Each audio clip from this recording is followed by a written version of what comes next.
Hey, Eagles fans, if you're a subscriber to the JAKIB Media YouTube channel, you are already registered to win a pair of season tickets for the upcoming season. That's right, you could win a pair of season tickets for the upcoming 2021 season just for being a subscriber. If you're watching and you're not a subscriber, do it now. Subscribe to the JAKIB Media YouTube channel right now. What do you need to do? Subscribe right now.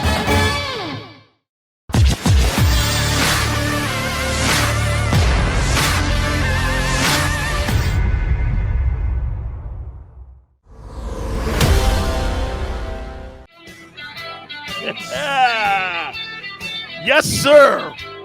Conversating about football. Why wouldn't you? Good afternoon, everyone. Dan Sileo, National Football Show. My boy Krause's like, wait a minute. Here we are on a Monday.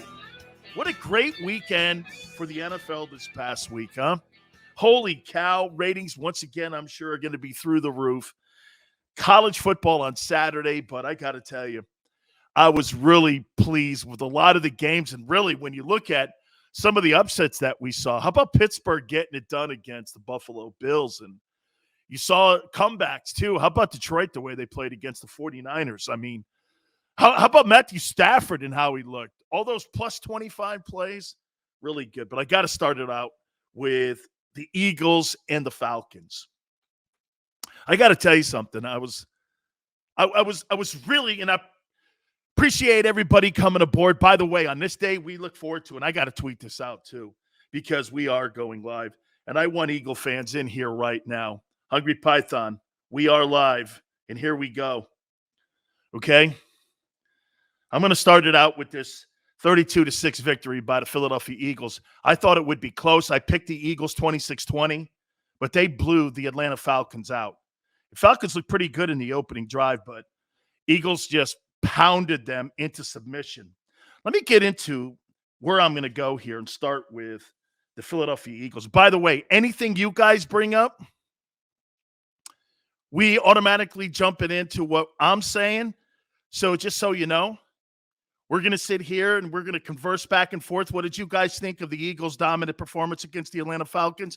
Hey, Fox 29 in Philadelphia's own Gary Cobb, former Eagle himself, will be with us at the bottom of the hour. We'll get Gary Cobb's thoughts on what he saw this weekend with the Philadelphia Eagles. I want to start out by saying this, and I started the conversation with Krause. He asked me what I thought of the game. Let me start it with the most impressive person. Who do you think the most impressive person was in that Eagles-Falcons game? Joey B., how you doing, brother? Who do you think was the most impressive? I'm going to tell you, for me, it was Nick Sirianni, and I'll tell you why. I wanted to see Carlos, spectacular. Spectacular. I thought that Nick Sirianni, his design of the plays, his formulating of the play calling, I thought the rhythm that they played in the entire 60 minutes of football was spectacular. It's 60 minutes of football. Okay? Let's take it for what it is. Birdman, they were spectacular because of the way Sirianni drew up these plays, his play calling. I haven't seen this in tune for a quarterback and a coach with the Eagles since Frank Reich and Nick Foles. There was a rhythm. Third down, they were always in short yardage. They had only about 65, 66 plays in the game. Big Birds, he was cooking. Nina, legit. Here, I'll get to Jalen here in a sec. But your coach, you should be just as impressed with the design of the plays. How about that over the shoulder throw that Jalen made in the corner of the end zone? That was all freed up because the tight ends were getting it done on the seam, and the linebackers for the Falcons couldn't cover him. I mean, he was really a good play caller. in that Falcons game. Joey B, Daniel Jones, I'll get to him. He sucks. That whole Giant organization, the GM, the head coach, and the quarterback need to be removed. But Sirianni, the designs were really great. Blocking schemes were great. Everything that I thought they would struggle with because I didn't see them in game situation. Let me say this to you, man. They were good. It was so well orchestrated. You know, anytime you get a rhythm and you've got a coordinator and you've got a quarterback that feels the rhythm and all these guys are rolling in the same direction, it's pretty good, man.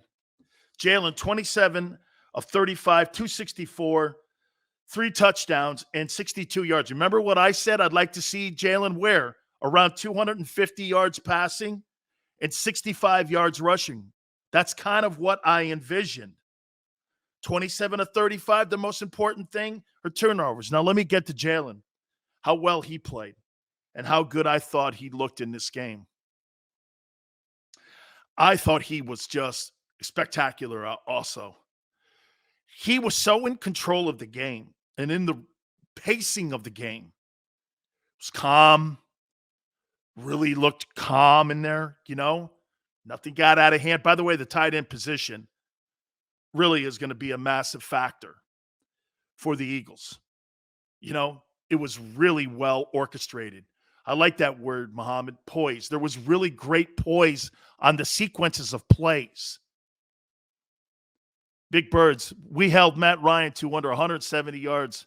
I want to know the last time somebody did that. It's a great call here. I'm going to get to the other side of the ball. But here, I thought your coach looked great. I thought your quarterback looked great. Jalen really did a nice job at keeping them off. And you know what he did too? He pulled a page out of Russell Wilson's playbook. And you know what he did? He ran when he had to, not when he felt it was convenient to. If that makes sense to you. He felt when he needed, by the way, that could have been on first or second down. He felt he had a great feel for the game yesterday. Ralph, all our young players scored too. That was encouraging. Ralph, absolutely. And that's the coach though, Ralph. That's the coach getting everybody involved in the game. Let me get to your O-line now. By the way, you guys have been talking to me about Kelsey, and this is the first time that I've had an opportunity to really break down Philadelphia Eagles football. Let me tell you something. That guy Kelsey is a bitch. What an absolute awesome blocker down the field on second levels. He scooped and slipped up to the linebackers consistently all day. He was next level blocking. This guy's down the field blocking. I could not believe at his age and how many years he's been in the league that he was second level. Unbelievable. I saw him knocking guys out in the second level. And when I say second level, that's linebacker. You've got the first level with the D-line, and in the second level, you got linebackers. Nina, Malata is that whole entire group.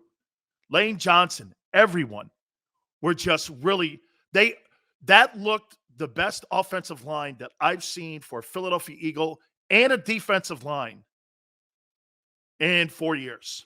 That's the best I've seen. That offensive line has a chance to really move up. I mean, 32-6, that game was never in question. Maybe in the first 7-8 minutes it was. But what they did was they systematically beat them up with their two fronts. Defensive line. Now, look, the defensive line gave up 124 yards rushing. Is that a number that is a little high? Maybe. However, when you can hold the Atlanta Falcons to 260 yards in total offense, and in today's NFL, you hold them under 300 yards in total offense, you're going to win 13, 14 ball games when you do something like that. I mean, I saw the Malata hit. The guy's incredible. I mean, and for as big as he is, I mean, really, that was just really a great performance on the offensive side of the football. They were well orchestrated. The plays were great. Play calling was great. Quarterback was in sequence with the coach and the play caller. The O-line dominated at the point of attack. Stars stepped up. Hey, there was even like a Zach Ertz sighting. The other tight end was spectacular as well. That's a really good-looking position. Let me get to Devontae Smith. Devontae Smith, 6 catches, 71 yards. I think he roughly was around 12 yards a catch. He had a touchdown. Let me say this to you, too, about the kid. I love the way that Sirianni put him in space and created lanes for him to be able to kind of move around in the pocket. There were so many Alabama routes I saw him running. And that's a testament to the coach. You know, why? I've always wondered, when you get to the NFL level, why do coaches not take some of the plays that made you a star in college and implement them in your own playbook? Those old school coaches, that's why you're not seeing them anymore. And you're seeing the Kevin Stefanskis. You're seeing the Nick Siriannis now. You're seeing all of these young, bright coordinators taking what those kids did in college and they're implementing them. Like I said, that kid Chase and Burrow, they were throwing LSU routes to one another. It looked like that LSU team a couple of years ago. He was a major factor in that upset win. It's a good job for Cincinnati. But Devontae was put in position, and he really, again, is that going to be like that every week? Are you going to see wide open lanes like that every week? You're not. But, man, that's a hell of a start. I mean, think about it for a second. You're talking about him right now. If he's on a pace for 1,100 yards right now, somewhere in there. Okay, he'd be on pace for 1,100 yards. You get 1,100 yards in your rookie season with Jalen Hurts. Jalen Hurts is going to be a player that people are going to start elevating more and moving up when it talks about quarterbacks that are going to be future quarterbacks and franchise guys. I'll tell you, the play by Jalen last night, or yesterday afternoon, was really smooth. Patience. Had a lot of it. Smile says the only thing that didn't work on was having 2 running backs at the same time. You know what, Smile? Didn't he have like 60 some odd yards rushing, 70 yards rushing? I think the kid had something like that. I mean, they got enough in that running game along with Jalen, who put up that 62 yards rushing. I mean, they moved the ball. They ran the ball for 173 yards. I mean, anything over 150 is a good day. You know? I mean, they had 434 yards in total offense. They had 434 yards in total offense to the Falcons, 260 yards in total offense. That's a great day. It's a great day across the board. Robert says, I remember Jalen beat New Orleans last year. Yeah, he was really, and New Orleans, by the way, how about the way Jameis Winston looked? 148 yards passing, 5 touchdowns. It's the first time in NFL history someone's thrown for that few yards and had 5 TDs in a ball game. Pretty impressive. Okay? By the way, there's another play caller. Sean Payton takes things that Jameis does, and implements them into his own offensive game plan. You know what that was? Throwing the ball vertically down the field. The one thing that had been missing from the Saints offense for the last, 4 years, is that Drew Brees did not have the arm strength to throw over the top any longer. That's all that dink and dunk and stuff. So that was a good victory for them. They beat the out of the Packers. And we'll get to the Packers. It's funny. I'll talk a little bit about that in a little bit here. Krause's like this. Come on, Sills. You know, the Packers, you can't only put up 3 points. The offseason noise, true. But Aaron Rodgers is 26-7 over the last 3 years. I don't know. Remember when we saw Brady get destroyed in Kansas City? The Chiefs beat the living hell out of them. They wanted Bill Belichick to go to Jimmy Garoppolo. And what the famous line was on to Cincinnati? Come on, guys. Relax. Okay? Relax. Big Bird says Gainwell showed enough yesterday to where I'm excited to the potential growth for him this year. I'll tell you, I'm excited for pretty much everybody on that Eagle offense.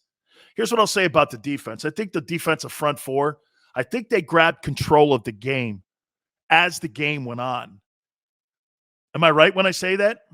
Paul, Ravens and Raiders tonight, even though it's a mass unit in the running attack, I'll say this to you. I got Ravens because I think Lamar's just better. The Raiders could make this thing close. Hey, boys, I'm back. Don't worry. I'll wait. Don't worry. I'll wait. Oh, no. The only thing I'll say on the defensive side, like I was saying, they grabbed control of the game kind of in the second half, in the middle of the second half. Okay? And then they started getting a lot of 3 and outs. They started getting those 3 and outs. Okay? And you're right. I mean, they really did a nice job on Matt Ryan. And like I said, 260 yards in total offense. You're going to win a lot of ball games. And remember what I also said on Friday? You can't let that Falcons team have over 70 plays. That's kind of what they did.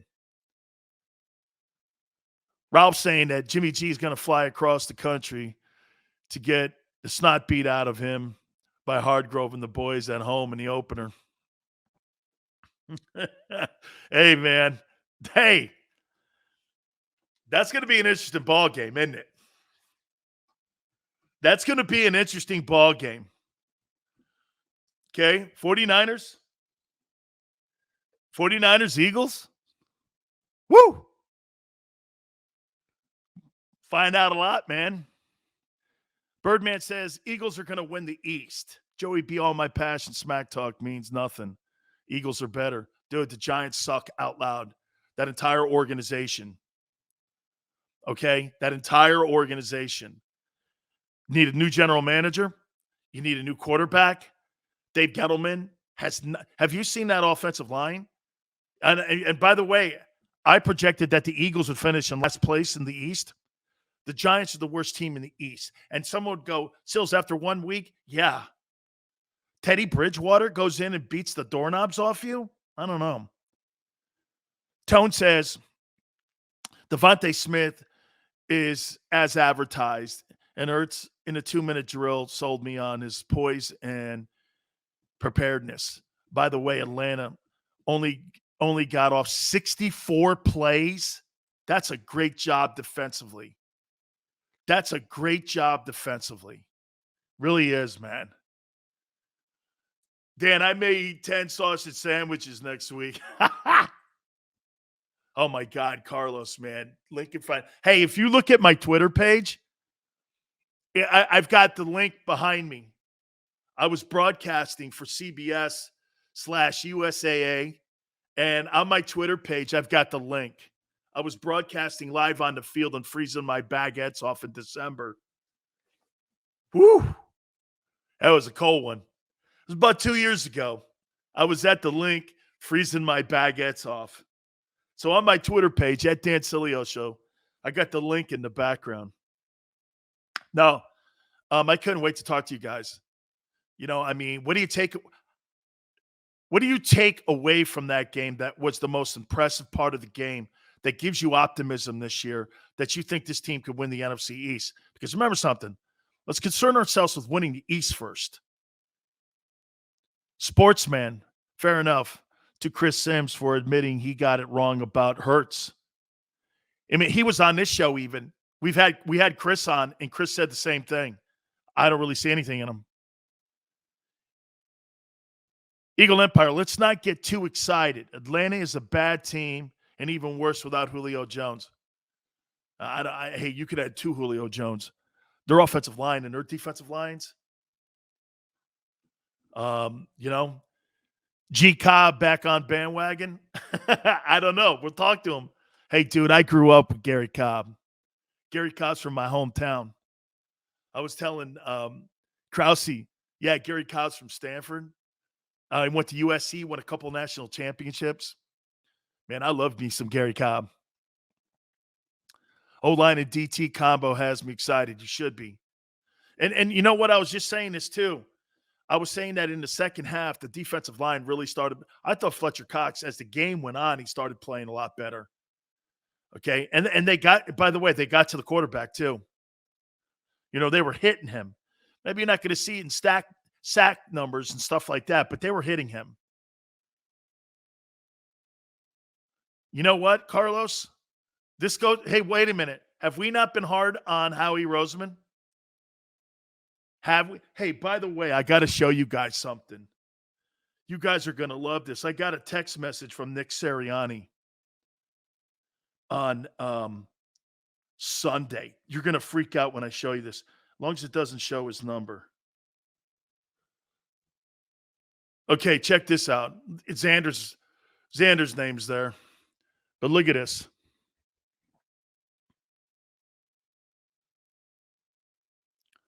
So I got a text message from Sirianni on game day.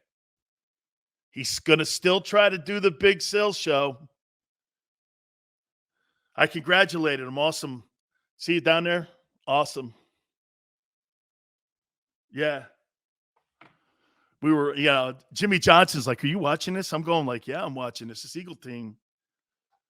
Yeah, man. I mean, I was pretty stunned with the flow of the game.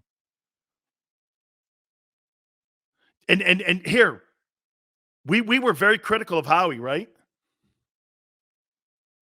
Hey, we were very critical of Howie. Let's do this after game one. Good-looking roster. Could that change by week 3? Absolutely. Remember something. Every week we will be evaluating, and then we're going to talk about 3 weeks. Every 3 weeks, we'll see how the team is doing. But you get opportunities to improve your football team each week. And I'll tell you, I'm shocked coming out of camp with very little game preparation. I mean, I thought really the defense did a nice job on third down. Linebackers were a little bit better.